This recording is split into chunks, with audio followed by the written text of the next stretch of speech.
October da na etoso edu na Maliki ono so boaboa de ho na ya anadwo a wo mada okoye na no fati no ode ade to nukom sekan to nukom show na otwaye ba ko no to ni nua ba ma na okofro obi bai no ode sekan no na ode awo no afei wono ni nua na wanyini na saa bre no 20 years no oh wono so chese obi a wo be wadwen se wo be ba be so mu bia esanse no eya anadwo a no omo ada ni nti no otimi kumo mu nyina eka wo mu nua keto ba ko a no anya mfinhia du nti nei te ye kan a wanya mfinhia aduonunu ana ono kokko hye edan na wo mutimi wotimi fro ya ntimirika ana wode ko hye esoro tili na pampam ho nti wa hu no otwetwa etwa nani a wa hu obia no kikiri ana wo so mirikam na odwane ye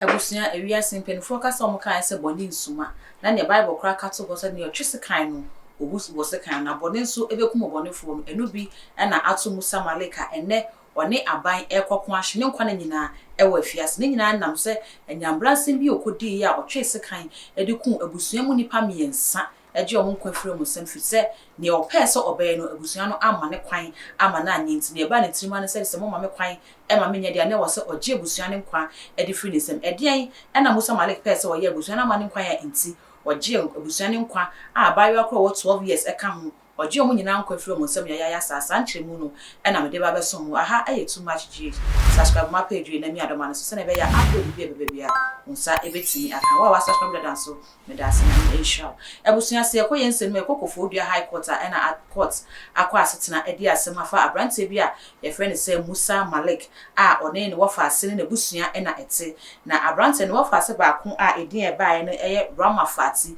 abrante e kyerese ne neji ono ankasa ni wofa ase no wo ye ne nua baba pe no abrante e kyerese ono ne neji sa abaiwa no ho enu nti abusua no ema ne kwan na onware ne wofa ase no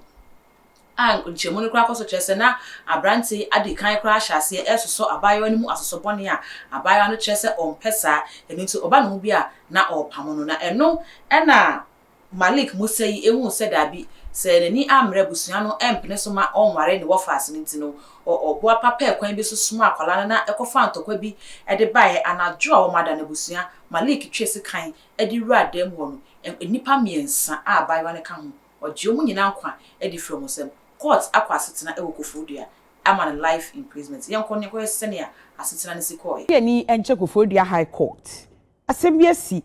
na asem ni si ye no akere yie nanso nyame adom sese ye beka se atentene ne atiasimu ama nipa do ye so onko damu emfinhia na chese ne nkwa na nyina emfinhia bi agrampo nim nti se yankopon ma ne 8 ene 8 years obedi 100 nso a na ne nkwa na nyina no woda afiase esan se wakum enipa miensa na wei aye court a otemwani a wotena adwam aye Justice George Akrofa Ade na etena ase wo kire se papa yi a wanya emfihia aduonum miensa ye fre no Musa Maliki na dodo no anim se ye fre no Musa Bariki sese ye so onkodam ne nkwa na nyina se enipa miensa waku wo mo a abaya na wanya emfihia du mienu eka ho sa emfihia du mienu wo se eye ne girlfriend enti se akwada nya emfihia du mienu no otumi your girlfriend cry no nko akra no eye offense kese asem yi esiye ewo enyinasu a eno no eye akura bi a wo apuye mantam wo kya se emfihia du mu nie e na omo akwa asem no so 15 years in you afa na omatimi abua asem no a Maliki yese odifo enu nti yede saa charge ball no afa de yesi sudua se wonko no nko dam ne nkwa na nyina na criminal offenses no amendment act no 2003 a wo ye ensachiraye no eno na nam so ema wo de asotwe wei ede ema no nti offense ye di kan no life imprisonment eno no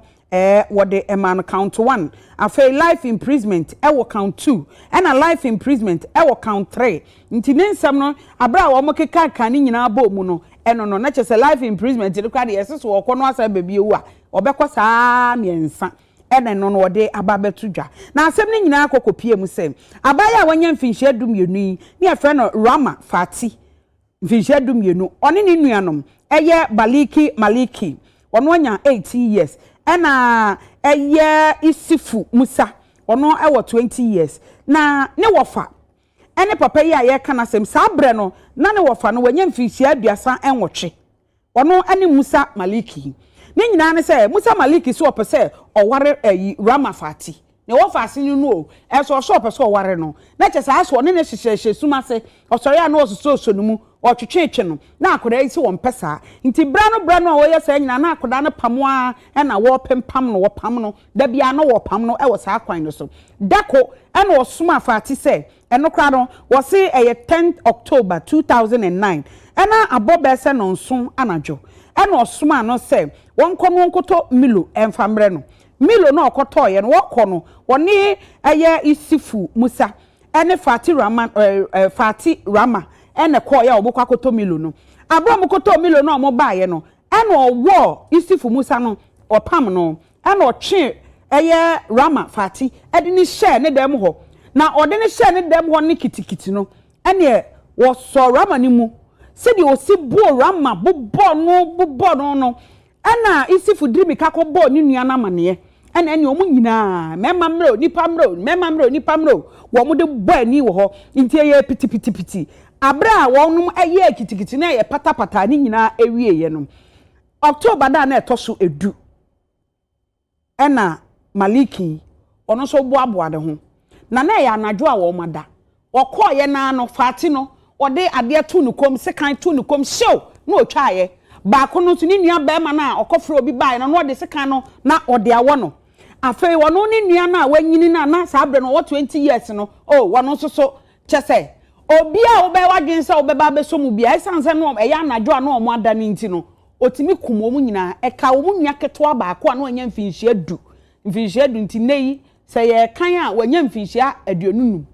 ana ono kokko hye edan na wo mutimi wotimi fro ya nti mirika ana wode ko hye esoro sili na pampam ho nti wa hunu otwetwe atwa nani a wa hu obi a no kikiri ana wo so mirikam na odwane ye hwehwe ne ba bia a wonum enhu no enti abetifi aposifo ekoye ena omo ekofa mu ni nyina ede koye a wo mo ye omu hwehwemu ehunu adekoro a ekun wonum na ena o chese February da na etoso edu baako 2010 ena enam so a court no wo mo tie yese abrantie yi ehye baabi won kokko ho aposifo didi mu ana omo didi mu tie o ena ede ne bai asem no omo dia besi sabre yi a enei life imprisonment wo mo de ama abrantie papa yi sesei nimfie no ewanimu nti se ye kasa ye de yesi wonko ne nkwa na nyina ne nkwa aka wa asasi so no wonko na wonko nkodi sesei wanya 53 years enti yesi wonko na wonko dem ne nkwa na nyina esan bone a waye Rama Fati ni nuanom ewo sa kwan no so aha sei ena mede dawro kase no esie moda ubofo akosi asapon na mede ebrem dumie kase bo ebebra makram Busia uko share story na o share enyambransam a abrante edi ya odwe ho kra won tia se obi nim se amanfo ne ma bi na wanonom se yewi so na wanonom ofise amamre mu kra no amamre cassette ya se enuafo mienu ebedi mojafra ne si de na wakasa wo fase abayo wedding finhia dunum akono ben na ono ho anu nti be kire se achenkyen saa abayo na abasa oware no Ghana ha kra mre no mu kire se obi be ma ho kwan se obehia enna ade se nipa no enya 16 years into 12 years akola no kra a opesa oware na nihia na wo saa kwan so no kra po no wodi kan atomra eno da nche kra amamre no so kra ekasa etia na so ne nyina enkanfo na yemo police for abaso fi se omaya ade pan finhia dunum ni oma asem no anna court atena so ebua abrante ne bi no kine biem se ofirimu fi na so timi san ba atasefo asase su san medidi no mu a ohu akwala so na mu ana so mu busuani a obehu se wei eye busuani enu nti ontimi enene endi mojafra ema ne nyeyi ma yehu se ne wadwen esi hyerew ewo ensemi a yedi brewi ewo comment section ho na make I say aha eye too much gh subscribe my page we na mi adoma no se na ya upload be bia onsa ebetimi aka wa subscribe da so me da sinyame ensure na koso a follow channel we say enema papa bebre ewo ho a ye de ebebro ebusunya ko Facebook nso a eye too much gh makra